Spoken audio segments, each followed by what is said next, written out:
Assalamualaikum warahmatullahi wabarakatuh.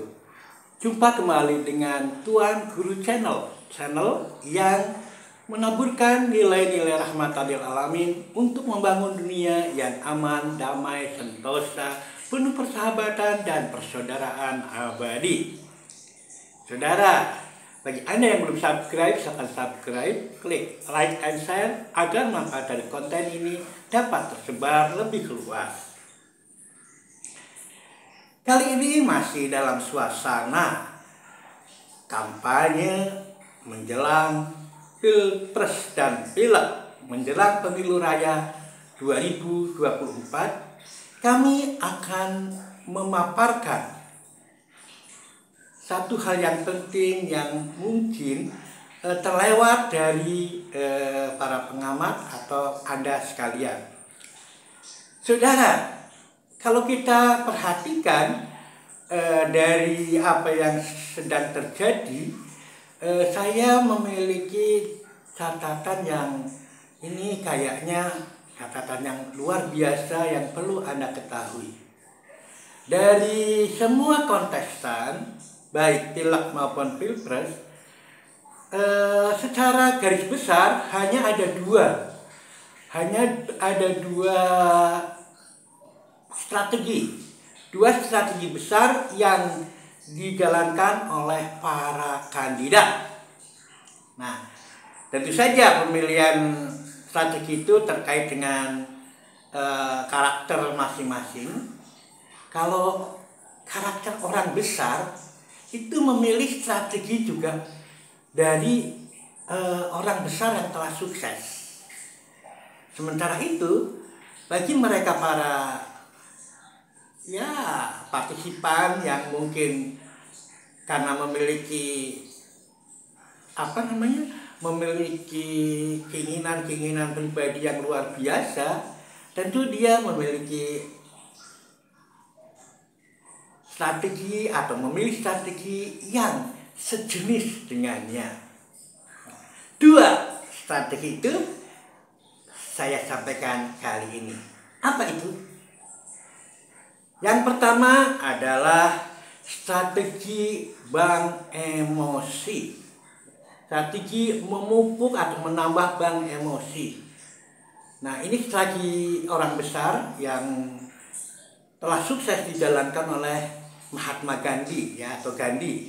Itu dijalankan dengan jalan, ini berdasar referensi yang saya baca di Seven Habits yang ditulis atau yang menjadi bestseller oleh Stephen R. Covey, bahwa Gandhi menjalankan strategi bank emosi.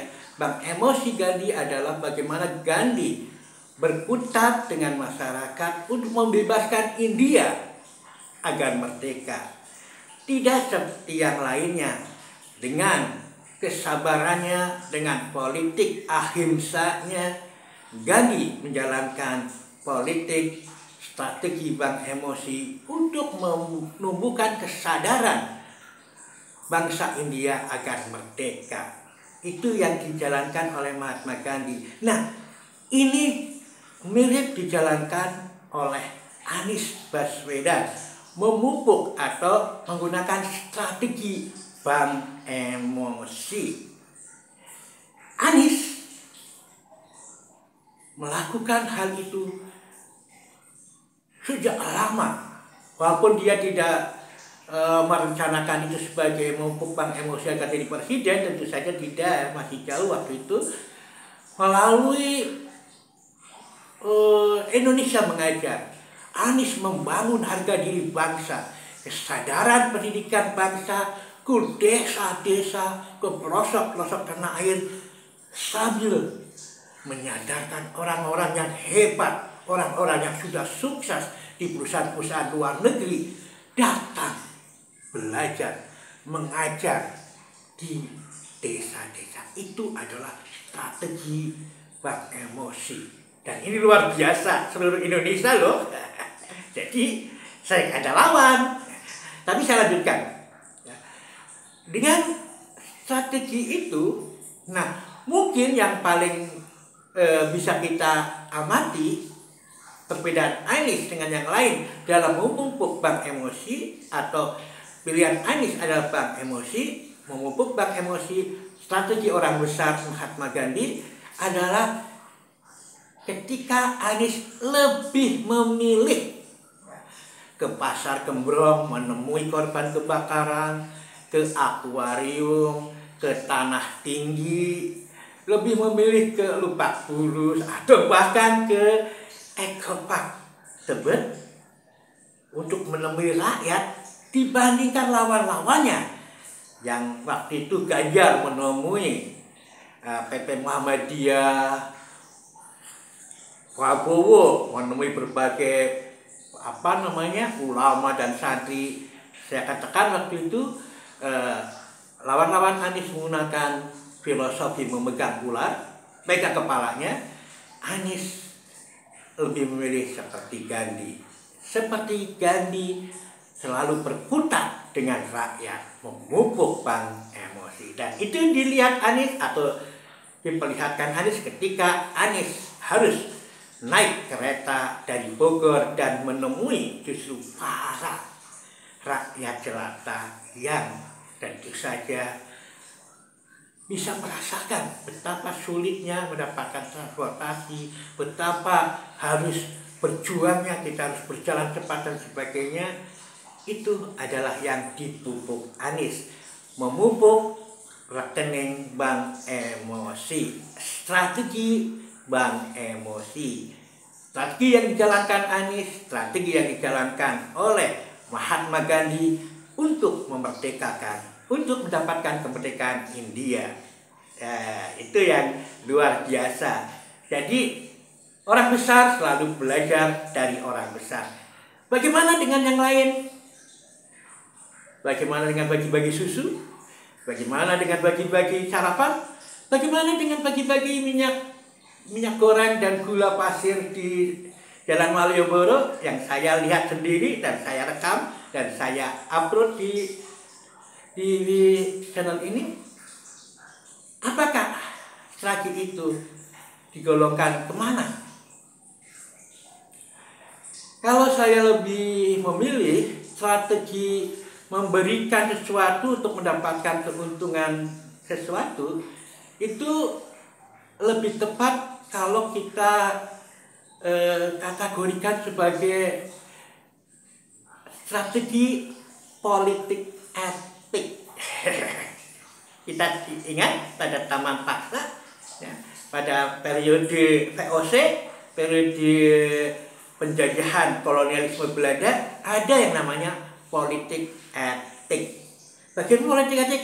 Memberikan kesempatan masyarakat untuk sekolah agar bisa jadi mandor-mandor perkebunan, memberikan kesempatan tertentu untuk memperkaya VOC, untuk memperkaya kolonial. Inilah politik etik yang dijalankan dengan cara lain, memberikan susu, memberikan sarapan, makan siang, memberikan apa yang disebut sembako kepada masyarakat agar masyarakat memilih dirinya, walaupun tidak dikatakan. Politik etik Belanda juga tidak mengatakan kamu sekolah ya biar nanti kamu jadi mandor, bukan begitu. Sama, orang tuh ngasih susu, nggak katakan kamu saya kasih susu kamu tombol saya, enggak.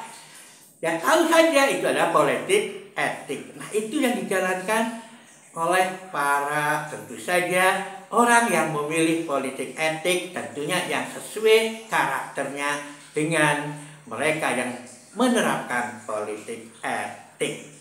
Seperti apa? Tentu saja kita bisa membacanya. Kalau itu nanti adalah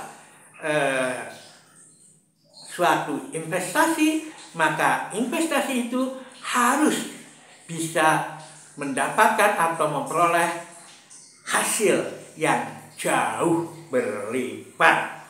Itulah perbedaan antara politik etik dan politik membangun bank emosi atau strategi politik etik yang memberikan untuk mendapatkan sesuatu dengan politik atau strategi bank emosi yang memupuk, membangun kebersamaan, keterikatan untuk maju bersama, untuk melakukan perubahan bersama, sebagaimana Mahatma Gandhi membangkitkan bangsa India untuk merdeka.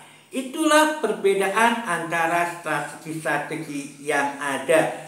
Hanya ada dua strategi yang nampak adalah strategi bank emosi, membangun ikatan-ikatan dengan hati, dengan emosi kita, dan membangun apa yang disebut sebagai politik etik, balas budi. Kita memberikan agar kita ditobas meskipun tidak mengatakan tentunya.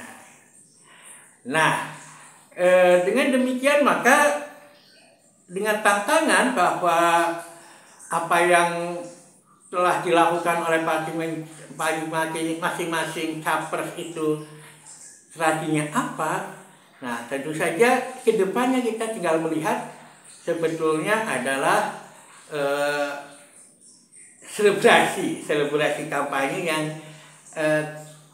dikatakan bahwa debat-debat itu juga tidak mengubah pilihan, ya. Yang tentu saja debat-debat tidak seperti yang saya ucapkan, seperti yang saya ungkapkan di dalam channel ini juga, bahwa untuk apa datangi debat kalau cuma sekedar selebrasi, hanya menguntungkan mereka yang suka debat, padahal rakyat sukanya adalah kesejahteraan. Ini hal-hal yang memang saya ungkapkan itu, ya. Waktu Gibran tidak datang debat, saya katakan bagus tidak datang karena itu sebuah strategi. Nah, strategi yang global, grand strategi dua yang ada adalah strategi bank emosi dan strategi politik etik. Ya, tinggal pilih yang mana. Tentunya dengan fakta bahwa debat tidak mengubah pilihan, maka strategi bank emosi menjadi sesuatu yang unggul. Sesuatu yang unggul dan harus dipupuk terus oleh tim pemenangan dari Anies Baswedan. Dan tentu saja, ya, walaupun seolah-olah sepertinya disiramnya, sedang kita melihat kesuksesan Anies di debat pertama, sekolah muncul untuk meredamnya. Debat tidak mengubah pilihan, tidak mengubah pilihan. Itu sepertinya menyiramnya. Tetapi no problem, don't worry, be happy untuk pendukung Anies Baswedan, karena di debat pun Anies unggul, di bank emosi pun Anies jauh lebih banyak bank emosinya sejak dia terjun mengabdi ke masyarakat. Karena seperti itu. Jadi yang dibilang ada yang ikhlas pada bangsa ini, tetapi faktanya memberi untuk mendapat dukungan, apalah arti ikhlas? Jadi itulah catatan saya. Sekali